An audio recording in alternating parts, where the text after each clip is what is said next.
Аюу эмне үчүн үңкүрдө жашап жүрөт?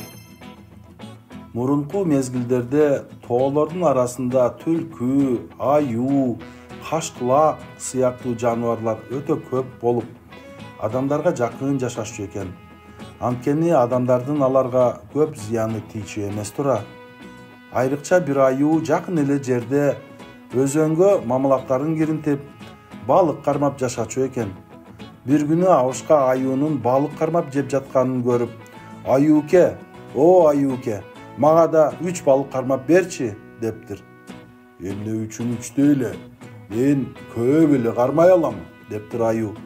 Анда Авышка: "Бири өзүмө, бири кемпириме, ал эми бири болсо кичинекей небереме.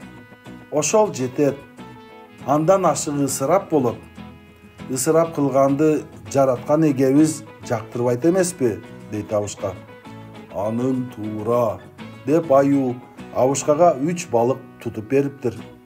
Эми Авышка аюуга ыраазы болуп: "Менин үйүмө конокко жүр, бал берем" дейт. Аюунун балдан качканын ким көрүптүр? Аюу макул болуп сүйүнүп Авышканын үйүнө келиптир. Аюу Авышканын бооз үйүн көрүп кызыгып: "Мен да ушундай кооз үйдө жашагым келет. Мындай үйдү кантип курам" дейт.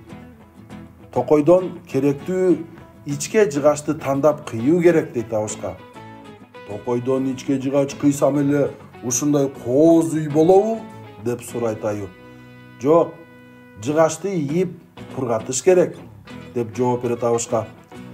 "Жыгачты ийип кургатсам эле ушундай үй болобу?" дейт аюу такып сурап. "Жок, анда да болбойт. Жыгачты сулуулап жонуп, бири-бирине байлап, түндүк, кереге, уук, эшик да керек" дейт Авышка. "Ошентсем эле ушундай кооз үйүм болобу?" дейт аюу толкунданып. "Жок, аны тургузуп, үстүн кийиз менен жабыш керек" дейт Авышка. Аюу ойлонуп туруп, жумушу көп турбайбы деп, үй курбай эле мамалактары менен үңкүрдө жашап калыптыр.